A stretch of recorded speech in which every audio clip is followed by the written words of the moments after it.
Belmont Park. It's over the 1,300 metres, and I think this is a really competitive race, Mark. If you're taking a look at the quaddie, you'd be having most runners in it. Yeah, and a lot of people looking for the wet track form as well. We'll have a look at All Too Much last start, just getting nabbed by Royal Supreme. Pushing up near the middle to the outside, Crown Lawyer, Counter Cat, Hello Para still well back at the 300. Angel Sky is the leader. Glitterbell keeps coming with All Too Much down on the fence, then Chasing Chaos at the 150. Angel Sky, All Too Much down near the rail. Glitterbell keeps battling, Chasing Chaos and Counter Cat. Angel Sky, All Too Much, and Royal Supreme threading its way through down on the inside, weaved its way through. This horse hasn't done a lot wrong this campaign. Take a look at the runners that have been beating it. State Solicitor, Maserati, Cronkite, then Royal Supreme as well. It's just been one better every single time.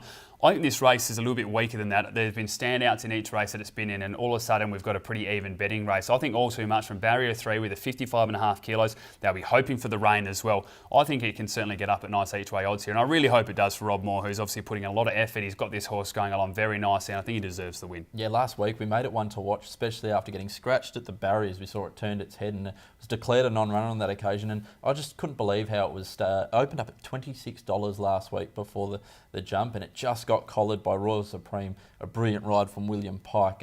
Still, place price was excellent, about $5. It was a really, really good run. We've also got Disco Smile, a last start winner in weaker company, Class 1 company, but did handle the wet on that occasion. Yeah, it did. It got through nicely, and that's probably a nice form point there as well. The 1,300 metres, the first time that she races over this. This is a big step up in company though, and for mine, that's going to leave her quite vulnerable. Number 4 there, Bourbon Dynasty, won in the slogging conditions, 3 starts ago at Belmont. That was a nice win. Beat Black Aria on that occasion, who lines up here as well. There is a massive price differential as well, $12 and $41. Yeah, it certainly is. But as you said, with Bourbon Dynasty, we know that she's going to handle those conditions, whether they're heavy, whether they're soft. She'll get through them nicely. The barrier doesn't faze me now. She can go back. She's got a nice turn of foot as well. I think the form lines around Chocoholic and Cronkite are good enough. There's good speed in the race, so she can certainly attack the line strongly. We've also got there, Adam, just quickly, we'll touch on PUSHIN Shapes, because as we know, this gelding by Viscount did contest some of the bigger races during the autumn months there. Barrier's the big key here, jumps at barrier 6 instead of 13 from that last half. The bar plates come off as well, another big bonus there. Earmuffs as well. I'm expecting PUSHIN Shapes to turn that form around much better than what we saw last start as well. So should be back hopefully in the forward half of the field and building into this campaign nicely. But I'm going with number 10 here, All Too Much at the each way odds. Deserves the win from number 11, Crown Choice, which was impressive behind Max Almighty. Number 5, Real Icon, and 4, Bourbon Dynasty. I'm going with the 14, Disco Smile, a little bit of odds, inside barrier and can handle the soft track. From the 10, All Too Much, number 4, Bourbon Dynasty, and 15, Forever Diamonds.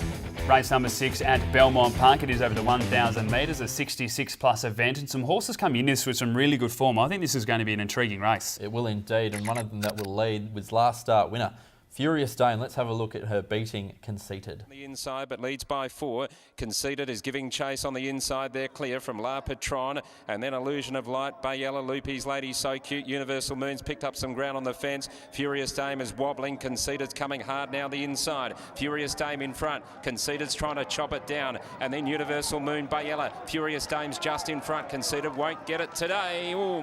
Absolutely love the tactics here of the McCalla stable and also Jordan Turner. They tried at the start before. They were beaten by Conceited and nabbed late. This time they managed to just get away with that head victory. The weight was the difference. Now she's able to roll out in front nicely and do this, but there's a couple of concerns in this race for mine. One is dropping back to the 1,000 metres. The second is if the rain comes a soft track. I've circled that 3 starts ago. She was beaten 2 lengths by Scottish Trader, and in the steward's report did not handle the track. Any rain comes, I don't think she can win. Yeah, Adam, my thoughts on her is that she'll definitely be leading. Just for how long? She could hang on to a place still. We've also got in the race number 4, CLOBBERETTA. Wasn't it great to see her break through last start with Molly Clark on board getting her first Metro winner? It was something that we talked about in the preview, that the owners and Alana Williams deserve a lot of credit for what they've done here. They kept promoting apprentices to ride her and they weren't getting the job done, but they continued to persist with that. We saw Bonnie Polisi get a job. Then Molly Clark got her first win. It meant that she got her first city winner as well. It was a really nice performance.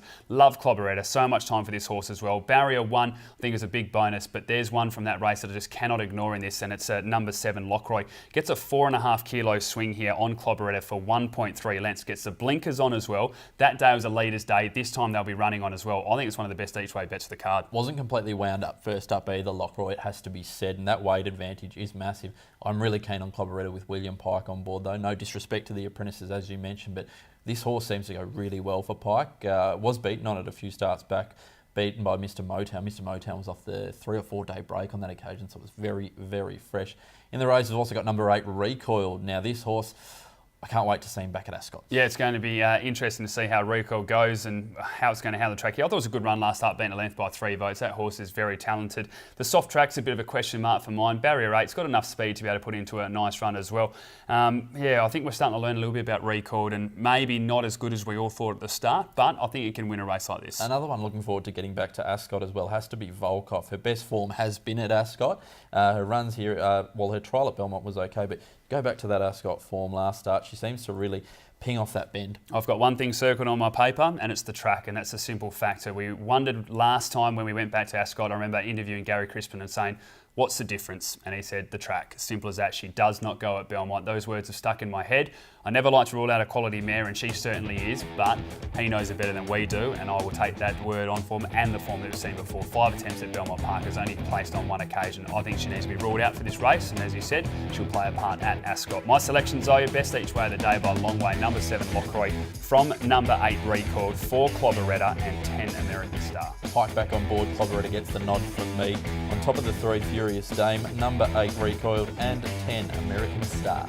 Race number 7 at Belmont Park. Of course, it is the final race of the day for this 7-race card, and we finish again with an intriguing one. Some nice horses in here. BARAKI beats Falcon, CREST, a forgotten one. The list goes on in this field. Yeah, not a good one to get out on in the quaddie, as we usually say with these races, which are the last leg.